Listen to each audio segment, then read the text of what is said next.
L'histoire des femmes de la Côte d'Ivoire est un exemple de résilience, de force et d'innovation face à des défis sociaux et économiques. Pour comprendre leur parcours, il faut remonter à l'époque précoloniale, où les femmes avaient déjà un rôle essentiel dans les sociétés traditionnelles.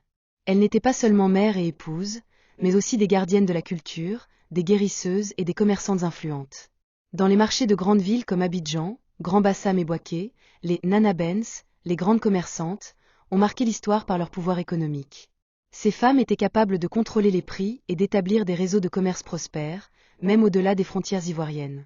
Elles ont souvent été les piliers de la prospérité de leur famille, utilisant leurs gains pour investir dans l'éducation de leurs enfants et la construction de maisons et d'infrastructures communautaires.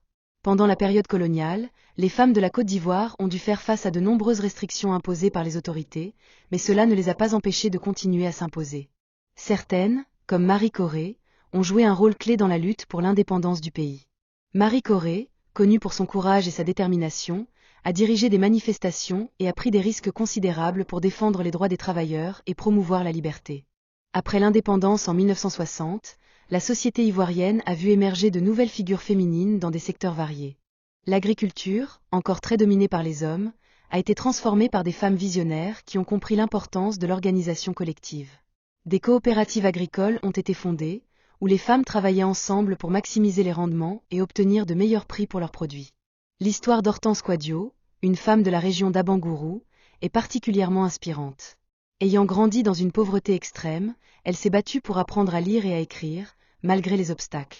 Hortense a commencé par cultiver un petit champ de cacao et, grâce à son sens des affaires et son esprit communautaire, elle a réussi à convaincre d'autres femmes de l'aider à former une coopérative. Ensemble, elles ont transformé l'économie locale, passant de simples productrices à des entrepreneuses capables de négocier avec des acheteurs internationaux. Les succès d'Hortense et de ses pairs ont encouragé d'autres femmes à revendiquer leur place dans l'économie et la politique. Dans les années 1990 et 2000, des figures comme Henriette Diabaté ont émergé sur la scène politique, montrant que les femmes pouvaient non seulement prospérer dans le commerce et l'agriculture, mais aussi prendre des décisions au plus haut niveau de l'État.